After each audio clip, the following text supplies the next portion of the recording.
Les gars, on se retrouve aujourd'hui pour une nouvelle vidéo. On va parler de l'interview de Neymar qui, je pense, a fait du mal à pas mal de supporters parisiens et pas mal de regrets. On va voir tout ça dans cette vidéo. Salut à tous les gars, c'est Azial. Aujourd'hui, on se retrouve pour parler de l'interview de Neymar, parler d'une certaine partie en particulier. On va pas revenir sur toute l'interview dans cette vidéo parce que je trouve que l'interview aborde quand même plusieurs sujets différents. Tu as le sujet du prime de Neymar, le sujet du PSG, là tu vois en partie la petite rancœur qu'il a envers certains supporters et les dirigeants parisiens.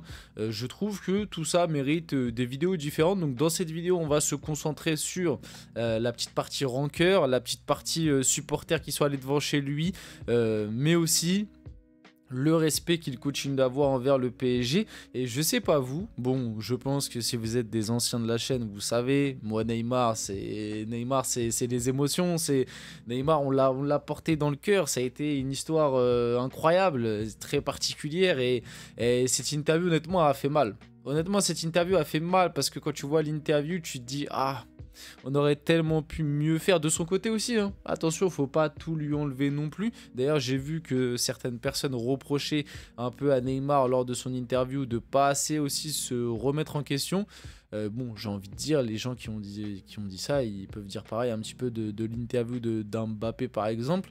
Mais c'est vrai qu'il y a ce côté-là où peut-être il y a un petit manque de remise en cause, on va dire, notamment sur le fait qu'il y a des choses qu'il a mal fait aussi Neymar et c'est dommage, même si le PSG a pas su, encore une fois, et les supporters à des moments, très bien gérer cette histoire. Donc bref, on va parler de tout ça.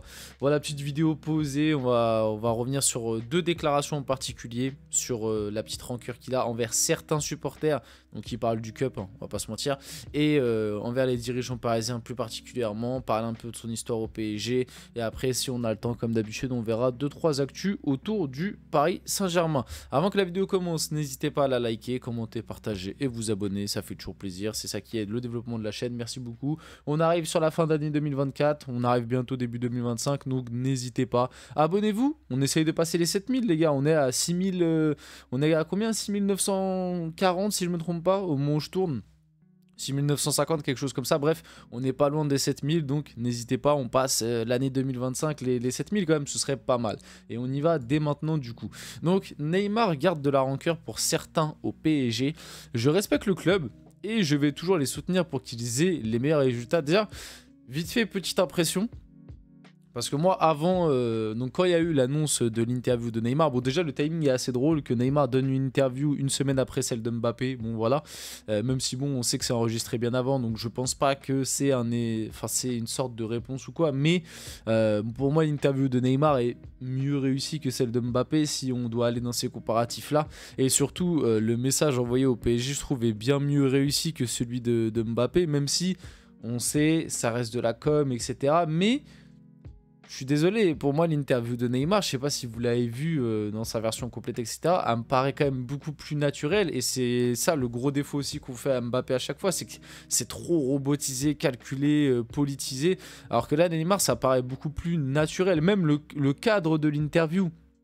L'interview de Mbappé, c'est oh, tout est blanc, tout est blanc, on est habillé en blanc, il y a des plans serrés comme si on était au cinéma, etc.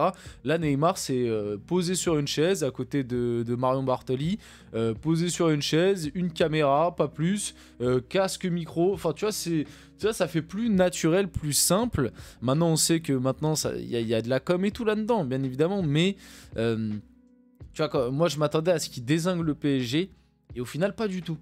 Au final, pas du tout, et même après son interview, et je pense que ça a été le cas de beaucoup de supporters parisiens, on a eu ce petit truc de « Ah non, Ney, pas ça, pas nous, pas après tout ce que t'as fait, nous fais pas revivre ça », parce que je pense qu'on est beaucoup à avoir un goût amer de cette histoire, parce qu'on a ce sentiment que Neymar c'était ce gars, quoi, c'était ce gars qui pouvait nous ramener la LDC, c'était ce gars qui a fait quand même passer un step au PSG, tu vois, les demi-finales, finales du PSG, c'est avec Neymar, bon, à part la dernière sous Luis Enrique, mais le Final 8 et tout, et même l'année d'après en 2021.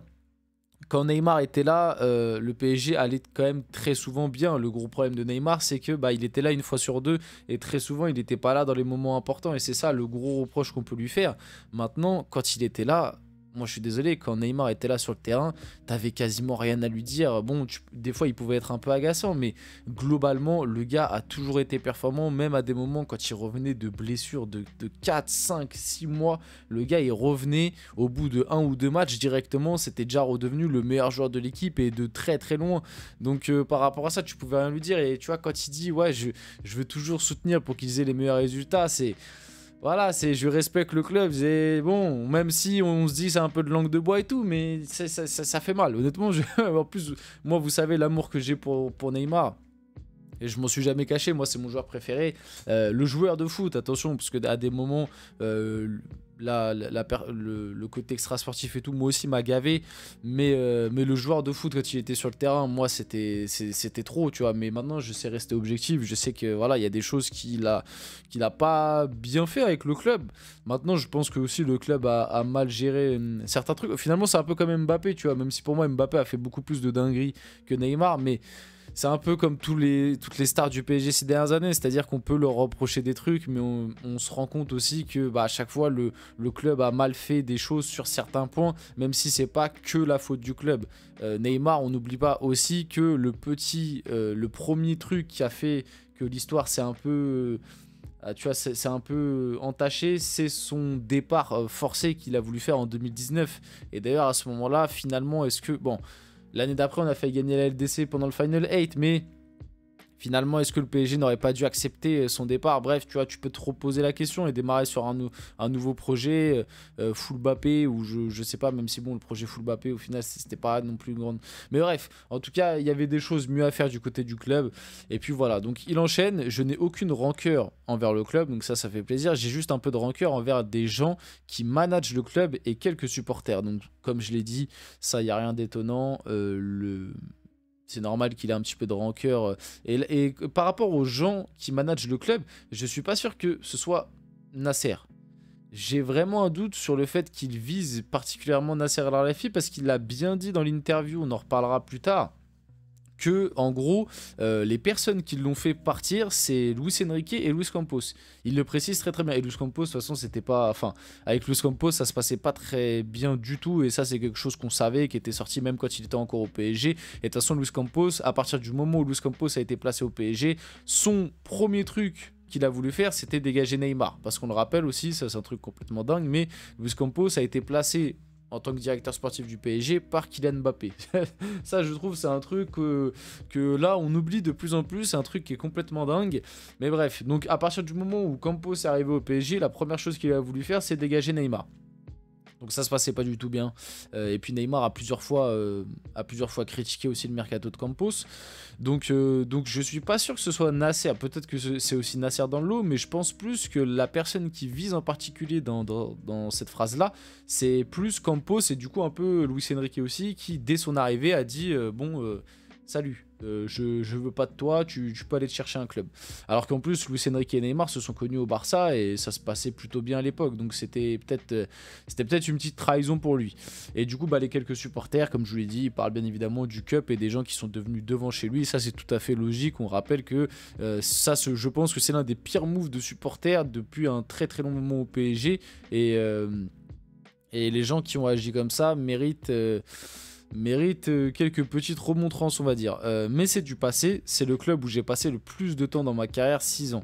Vous vous rendez compte, on a eu 6 ans Neymar au PSG et on n'a pas réussi à prendre la Ligue des Champions, ça me fait très très mal. On a eu 6 ans Neymar, 2 ans Messi, et ouais, c'est terrible. Mais tu sais que dans les années à venir, je pense qu'on va se rendre compte de entre guillemets, la chance qu'on a eue, même si au final les résultats n'ont pas été là, mais il faut se rendre compte que ces mecs, ça va être des icônes, des légendes du foot, quoi. Et on les a eus au club, on les a vus, etc. C'était pas le meilleur football, c'était pas les meilleures attitudes et tout, mais malgré tout, ça restera des légendes du foot qu'on a eu, qui sont passées au PSG, et ça restera des événements marquants du club. Et peut-être aussi que les mauvais agissements de ces joueurs-là permettront au PSG de rebondir dans les années à venir. Donc voilà, Neymar sur son traitement par les supporters du PSG, pour moi il y a eu de l'injustice car je me suis toujours donné à fond sur le terrain. Moi je suis d'accord sur ça. Sur l'extra sportif on peut reprocher des trucs, sur le terrain moi j'ai rien à reprocher à Neymar globalement. Je n'ai pas de rancœur mais j'ai été un peu triste de la façon dont j'ai été traité par les supporters. Donc on en revient à cette fameuse histoire devant chez lui. Notamment quand ils sont venus chez moi, quand ils ont voulu envahir ma maison, m'insulter ou vouloir me taper. Pour moi ils ont dépassé les limites. Ils ont bien plus que dépassé les limites. C'était absolument inadmissible ce qu'ont fait les supporters du PSG, notamment ceux du Cup ce jour-là. Même si le Cup a toujours revendiqué avoir fait ça, on sait très bien que c'est au moins, même si ça n'a pas été prémédité par le Cup, c'est des gens du Cup qui sont allés devant chez Neymar pour lui demander de se barrer et le menacer. Donc voilà, c'est très triste. Cette interview elle a fait mal. On arrive sur la fin de cette vidéo. J'espère que cette vidéo vous a plu. Si c'est le cas, n'hésitez pas à la liker, commenter, partager et vous abonner. Les gars, c'était Aziel. On se retrouve très rapidement pour une prochaine vidéo.